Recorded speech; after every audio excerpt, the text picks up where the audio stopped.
नमस्कार। आकाशवाणी जयपुर अजमेर से प्रस्तुत हैं प्रादेशिक समाचार।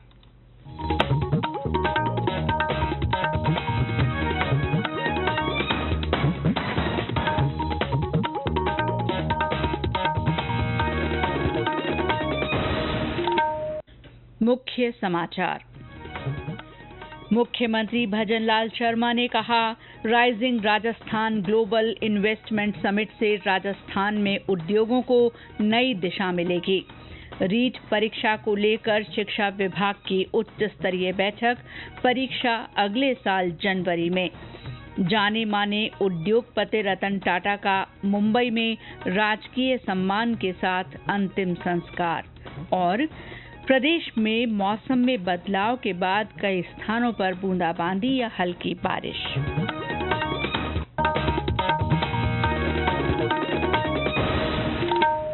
समाचारों के साथ मैं शीला चावला और अब समाचार विस्तार से। मुख्यमंत्री भजनलाल शर्मा ने कहा है कि rising Rajasthan global investment summit से राजस्थान में उद्योगों को नई दिशा मिलेगी। श्री शर्मा आज जयपुर में राइजिंग राजस्थान के संबंध में आर्थिक क्षेत्र के प्रबुद्ध जनों के साथ बैठक कर रहे थे। उन्होंने कहा कि राज्य में विपुल प्राकृतिक संसाधनों की उपलब्धता के कारण निवेश की अपार संभावनाएं हैं। उन्होंने आशा जताई कि प्रोफेशनल्स राज्य को निवेश का हब बनाने और अधिक से अधिक निवेश लाने में अपनी महती भूमिका निभाएंगे। श्री शर्मा ने कहा कि बिजली, पानी और आधारभूत संरचना का योजनाबद्ध तरीके से विकास करना सरकार की प्राथमिकता है। इसके लिए राज्य सरकार ने बिजली के क्षेत्र में 2,24,000 करोड़ रुपए के MOU किए हैं। उन्होंने कहा कि अगले 5 सालों में 53,000 किलोमीटर सड़क नेटवर्क और 9 ग्रीनफील्ड एक्सप्रेस वे विकसित करने की योजना भी बनाई गई है, जिनसे निवेशकों को और अधिक अवसर मिलेंगे। मुख्यमंत्री ने कहा कि मैन्युफैक्चरिंग और सेवा क्षेत्र भी प्रदेश में तेजी से विकसित हो रहे हैं।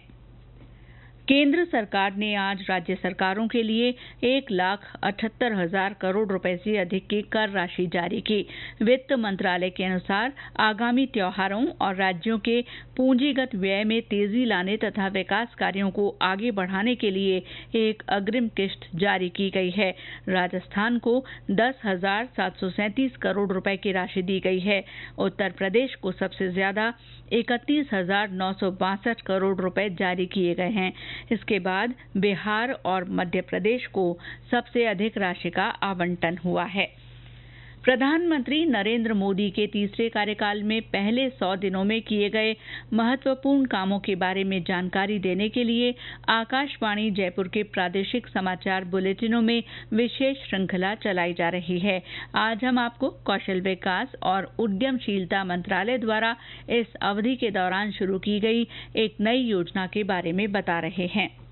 मंत्रालय में स्वतंत्र प्रभार मंत्री जयंत चौधरी ने इस साल जुलाई में मॉडल कौशल ऋण योजना को संशोधित करने की घोषणा की। इसमें सरकार समर्थित गारंटी के साथ 7.5 लाख रुपए तक के ऋण की सुविधा दी गई है, जिससे सालाना 25,000 विद्यार्थियों को फायदा मिलेगा।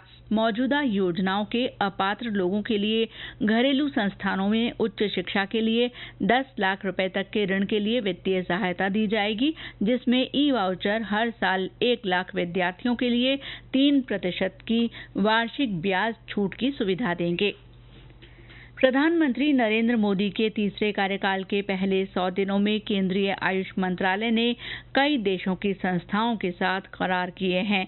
जयपुर में राष्ट्रीय आयुर्वेद संस्थान के कुलपति डॉक्टर संजीव शर्मा ने आज आयुष मंत्रालय की ओर से वर्तमान सरकार की ओर से पहले 100 दिनों में किए गए कार्यों की जानकारी दी।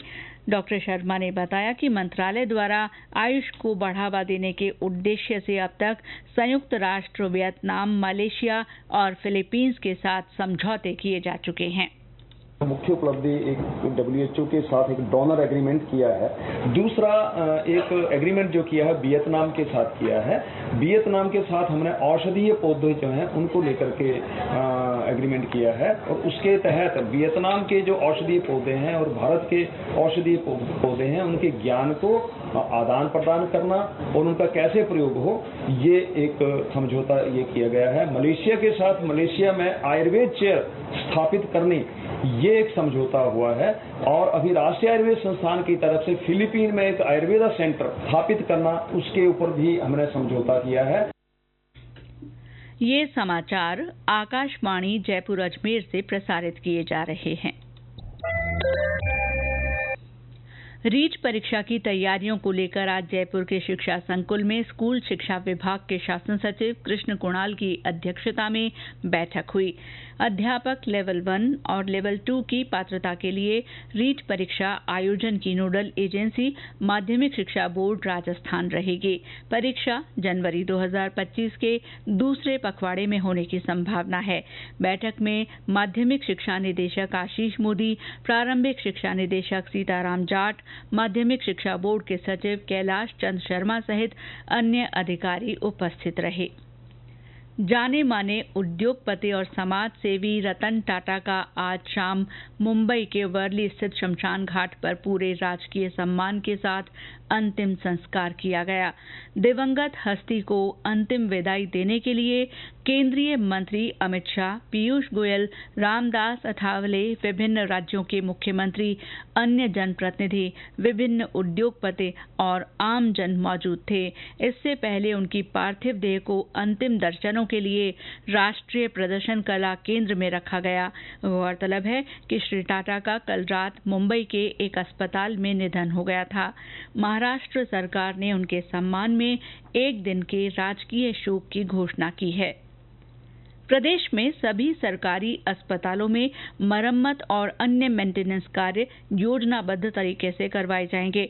चिकित्सा मंत्री गजेंद्र सिंह खींवसर ने आज जयपुर में जनाना अस्पताल के निरीक्षण के बाद स्वास्थ्य भवन में आयोजित उच्च स्तरीय बैठक में इस बारे में निर्देश दिए। चिकित्सा मंत्री ने बैठक में सवाई मानसिंह मेडिकल कॉलेज से संबद्ध अस्पतालों से जुड़े विभिन्न कार्यों की समीक्षा करते हुए कहा कि रोगियों, परिजनों और स्वास्थ्य कार्मिकों की सुरक्षा को देखते हुए समय समय पर अस्पतालों में मेंटेनेंस जरूरी है। उन्होंने अधिकारियों को निर्देश दिए कि संबंधित अभियंताओं के माध्यम से अगले 2 महीनों में सभी सरकारी अस्पतालों और डिस्पेंसरीज के भवनों का निरीक्षण करवाकर रिपोर्ट मंगाई जाए।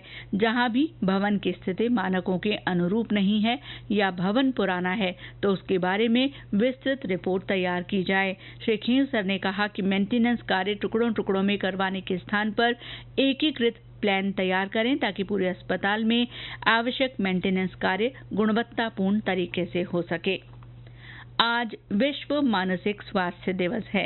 ये दिन मानसिक स्वास्थ्य के बारे में जागरूकता फैलाने और दुनिया भर में मानसिक स्वास्थ्य से जुड़ी सेवाओं को बढ़ावा देने के प्रयासों को मजबूत करने के लिए मनाया जाता है। स्वास्थ्य और परिवार कल्याण मंत्रालय ने आज नई दिल्ली में इस मौके पर टेलीमानस ऐप और वीडियो कॉल सुविधा लॉन्च की।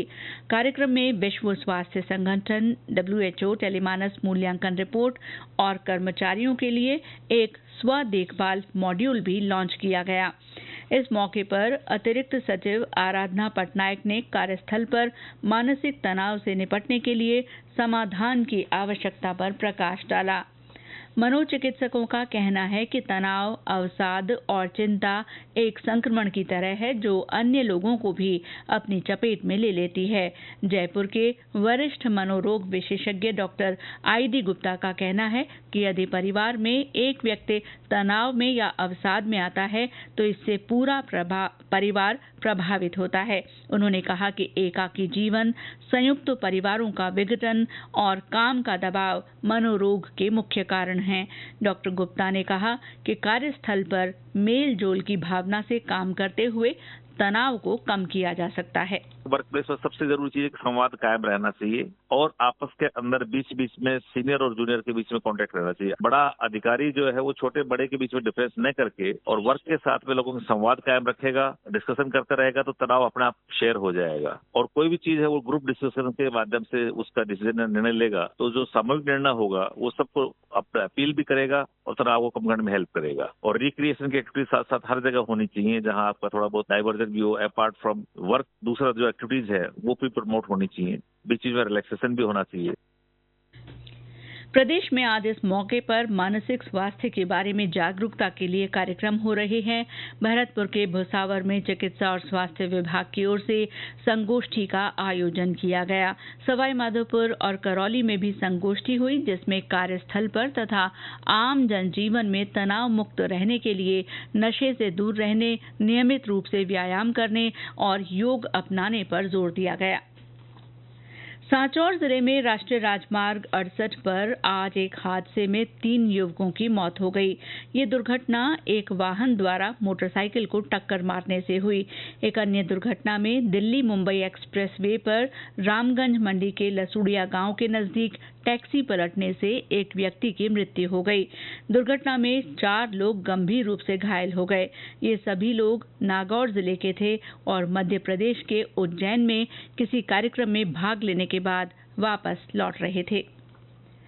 मुख्यमंत्री भजनलाल शर्मा ने आज राजभवन पहुंचकर राज्यपाल हरिभाऊ बागड़े से मुलाकात की। इस दौरान उन्होंने राज्य के विकास से जुड़े विभिन्न मुद्दों पर चर्चा की। सार्वजनिक निर्माण और महिला बाल विकास मंत्री डॉक्टर मंजू बाघमार ने भी राज्यपाल से मुलाकात की। और अब मौसम। प्रदेश में आज कई जगह मौसम में बदलाव के बाद हल्की बारिश या बूंदाबांदी हुई है। जयपुर में बादलों की लुकाछिपी के बीच दोपहर में कहीं कहीं छींटे पड़े। सांचौर, पाली, सवाईमाधोपुर, झालावाड़ जिलों में बादल छाने के साथ ही ठंडी हवाओं से मौसम खुशनुमा हो गया। इन जिलों में कई स्थानों पर हल्की बरसात हुई, जिससे लोगों को उमस से राहत मिली है। इस बीच मौसम विभाग ने आज से शनिवार तक कोटा, उदयपुर और अजमेर संभाग में कहीं कहीं हल्की बारिश की संभावना जताई है। विभाग ने किसानों को सलाह दी है कि वे अगले 2 दिन फसलों की कटाई नहीं करें और कटी हुई फसल को सुरक्षित स्थान पर रखें। और अंत में मुख्य समाचार एक बार फिर। मुख्यमंत्री भजनलाल शर्मा ने कहा है कि rising Rajasthan global investment summit से राजस्थान में उद्योगों को नई दिशा मिलेगी। रीट परीक्षा को लेकर शिक्षा विभाग की उच्च स्तरीय बैठक हुई। परीक्षा अगले साल जनवरी में होने की संभावना है। जाने माने उद्योगपति रतन टाटा का मुंबई में राजकीय सम्मान के साथ अंतिम संस्कार किया गया। और प्रदेश में मौसम में बदलाव के बाद कई स्थानों पर बूंदाबांदी या हल्की बरसात हुई है। इसके साथ ही प्रादेशिक समाचार बुलेटिन समाप्त हुआ। नमस्कार।